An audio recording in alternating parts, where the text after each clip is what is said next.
श्री भगवान कहते हैं मयि सर्वमिदं प्रोक्तम्। यदि आपको कोई कहे कि भगवान ने जो यह कहा है यह मिथ्या है। व्यासदेव जी ने जब भगवान श्री कृष्ण के वचनों को लिपिबद्ध किया था तो वहां उन्होंने समझने में गलती कर दी। या आदिगुरु शंकराचार्य जिन्होंने कहा कि ब्रह्म सत्यम जगन मिथ्या, कोई आपसे ये कहे कि यह गलत कहा था। भगवान कहते हैं सब का मूल कारण मैं हूं, यह जगत मुझसे और मुझ में है। वेद व्यास जी की ही गुरु परंपरा में आने वाले आदि गुरु शंकराचार्य यह कहते हैं कि यह जो जगत है यह मिथ्या है। क्या यहाँ यह कहा जा सकता है कि आदि गुरु शंकराचार्य ने अपनी गुरु परंपरा का अपमान किया है? इतने सारे प्रश्न आपके सामने हो तो विचार भी आपको ही करना होगा। यदि आपके सामने वेद व्यास जी और आदि गुरु शंकराचार्य के वचन आपस में टकरा रहे हों तो आप किसके साथ खड़े होंगे? क्या आप दोनों में से किसी एक को चुनेंगे? तो क्या यह दूसरे का अपमान नहीं होगा? क्या यहाँ पर आपका कर्तव्य नहीं बनता है कि आप कुछ ऐसा करें जिससे दोनों के वचनों में समन्वय स्थापित हो, दोनों का जो वचन है वह एक दूसरे का पूरक बन जाए। अब जब ऐसी स्थिति हमारे सामने आती है तो हमें सबसे अधिक जिस तत्व की आवश्यकता पड़ती है उसी तत्व की आज के संसार में सबसे अधिक कमी है, और वह जो तत्व है उसे विवेक कहा जाता है। आप कमेंट करके बताएं क्या यहाँ तक विवेक जो हमने बतलाया वह सही है या नहीं। जब भी आपके सामने कोई ऐसी स्थिति उत्पन्न होती है तो वहां पर आपके साथ में आपका विवेक ही रहता है। उसी के आधार पर ही हम निर्णय लेते हैं कि हमें क्या करना चाहिए और क्या नहीं करना चाहिए। अपने विवेक का सही सही रूप से जो प्रयोग करते हैं उन्हें मनीषी भी कहा जा सकता है। इसी स्थिति से मनन, चिंतन और मंथन की स्थिति उत्पन्न होती है और यहाँ से ही असली अमृत यानी कि ज्ञान उत्पन्न होता है, क्योंकि विष तो निकल ही चुका है। जैसे ही हमारे मन में यह भाव आया कि भगवान व्यासदेव जी या आदि गुरु शंकराचार्य के जो वचन है वह मिथ्या है या एक दूसरे से टकराव उत्पन्न करते हैं, यही हलाहल विष जो है यह निकल चुका है। जब हम इसका मंथन करेंगे और गहराई तक जाएंगे, इसे और मथेंगे, तब हम जानेंगे कि असली अमृत निकलने का समय आ चुका है। जो सनातन धर्मी होता है उसकी यही सबसे बड़ी विशेषता होती है कि वह एक बात को एक ही स्तर पर नहीं देखता है बल्कि भिन्न भिन्न स्तर पर उस बात को देखता है। देश, काल, परिस्थिति, संदर्भ, परंपरा, सनातन धर्म का मूल सिद्धांत क्या कहता है उसके अनुसार ही निर्णय करता है, तब ही वह सत्य तक पहुंच सकता है। अब यहाँ पर भी हम व्यवहारिक सत्य और पारमार्थिक सत्य के बारे में बात करेंगे। साधारण भाव में यदि हम समझें तो हमें एक मोतियों की माला जो दिखाई देती है उसमें सुंदर क्या होता है? मोती। परंतु उस माला को जो समेट कर रखता है, जो उसे सुंदर बनाता है, वह होता है धागा। और यही आधार और आधेय का नियम है। इसी से हम समझ सकते हैं कि कौन तत्व मुख्य है, कौन तत्व गौण है, या कौन तथ्य दूसरे स्तर का है।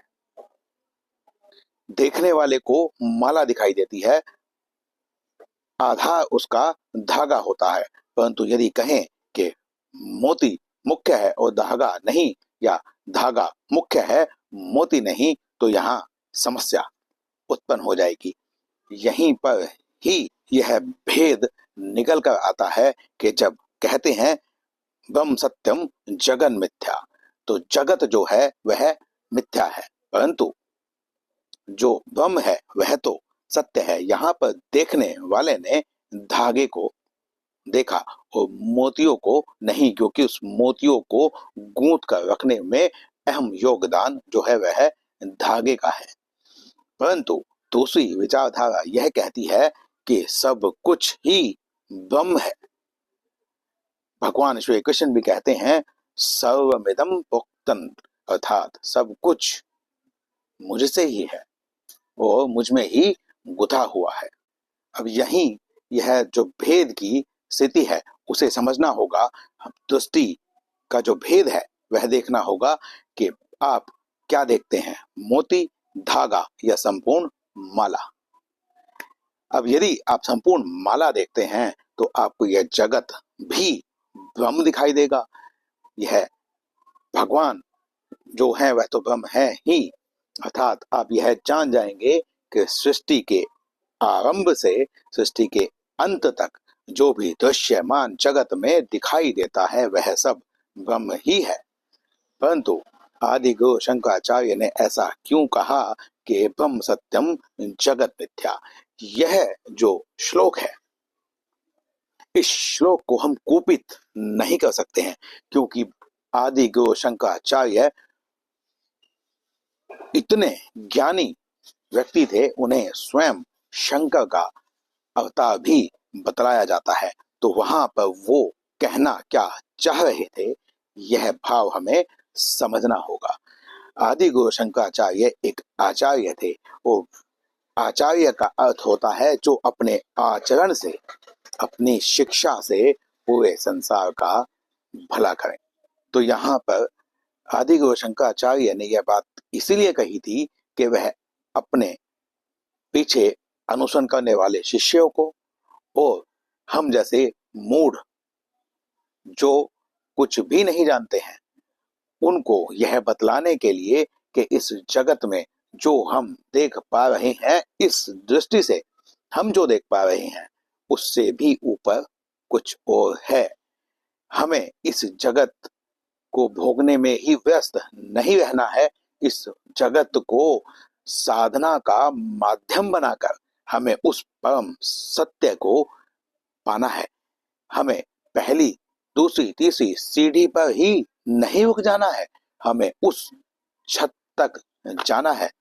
तो जो सीढ़ी है उसकी भी अपनी ही एक महत्ता है।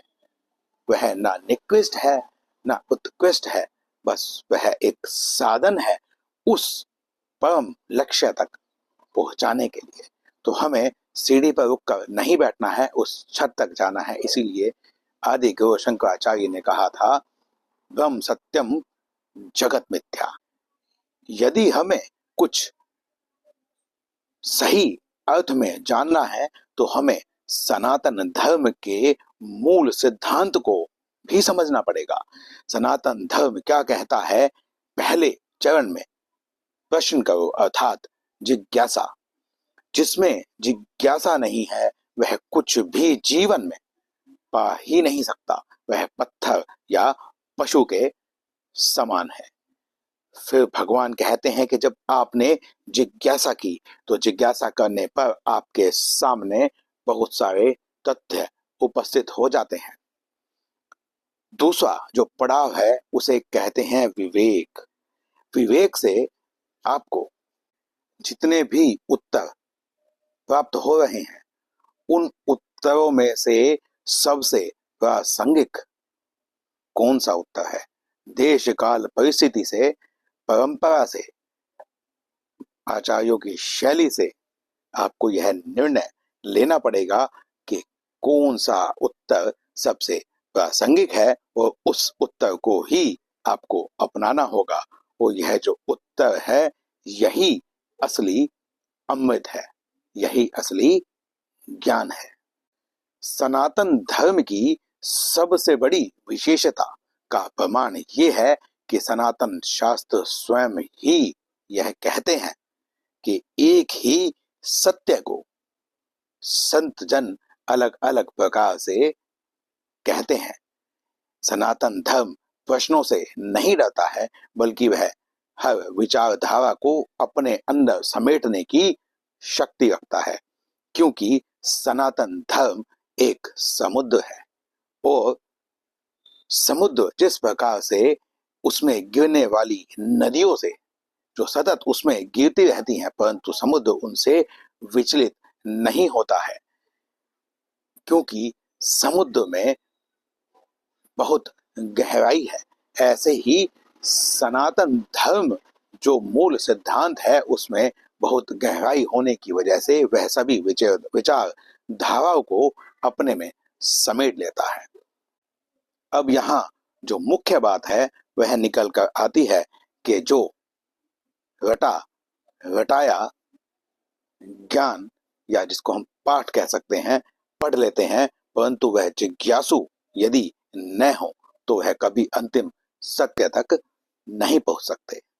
परंतु हम यह बात कर क्यों रहे हैं, यह विषय आया कहां से है, यदि हम यह जानना चाहें तो हमें देखना होगा श्रीमद् भगवद गीता अध्याय 7 श्लोक 7 की ओर। यहाँ भगवान कहते हैं, मतः परतरम नान्य किंचिदस्ति धनंजय मयि सर्वमिदं प्रोक्तम् सूत्रे मणिगणा इव। भगवान यहाँ कहते हैं कि अर्जुन, मुझसे परम अर्थात मुझसे महान या मुझसे पहले, क्योंकि भगवान अजन्मा है तो उन्होंने तो किसी से जन्म लिया नहीं है, उनसे पहले कोई नहीं था, उनके ऊपर या उनसे महान, उनसे परम और कोई नहीं है। हे धनंजय, कोई भी ऐसा नहीं है जो मुझसे महान हो, मुझसे पहले हो या मुझसे बड़ा हो, अर्थात अंतिम सत्य मैं ही हूं। और यही तो आदि गुरु शंकराचार्य ने कहा कि ब्रह्म सत्यम जगत मिथ्या। यही जो दूसरी पंक्ति है जहां भगवान कहते हैं मयि सर्वमिदं प्रोक्तम्, कि मैं ही सब में या सब ही मुझ में गुथे हुए हैं। जैसे हमने मोती और धागे की एक माला बनाने की बात की थी, अब यहाँ पर जो मोती है वह पूर्ण भगवान नहीं है, क्योंकि माला बनकर ही यदि हम भगवान की परिकल्पना कर रहे हैं तो आदि गुरु ने क्यों कहा कि जगत मिथ्या, क्योंकि यह जो मोती है यह एक एक मोती एक एक जगत है, यह भगवान में गुथा हुआ है, परंतु यह पूर्ण भगवान नहीं है। एक साधक यदि पूर्ण भगवान को पाना चाहे तो उसे एक एक मोती को छोड़कर पूरी माला को ही पाना पड़ेगा। इसीलिए भगवान ने यहाँ पर कहा कि यह जो जगत है यह मुझ में ही गुथा हुआ है। किस प्रकार? जिस प्रकार एक धागे में मणियां गुथी हुई होती हैं, सूत्रे मणि गणा इव। तो भगवान ने यहाँ पर यह बतलाया कि मैं ही मूल कारण हूं। मुझे जान लिया तो फिर कुछ और जानने की आवश्यकता नहीं रहेगी, क्योंकि उसके अलावा कुछ है ही नहीं। मतः परतरम नान्य किंचिदस्ति धनंजय। तो भगवान इतने साधारण शब्दों में बतला रहे हैं। यदि धागे की माला का ही उदाहरण हम लें तो जिस प्रकार सूत का धागा होता है और सूत के धागे से डिजाइन बनाकर हम कोई मोती बना दें, उसकी माला बना दें, तो वो जो हमें मोती है दिखाई देंगे वह भी सूत ही है, वह जो धागा है वह भी सूत ही है। अर्थात यदि हम तत्व की दृष्टि से देखें तो हमें पता चलेगा कि बस एक ही तत्व है वो वह तत्व है भगवान।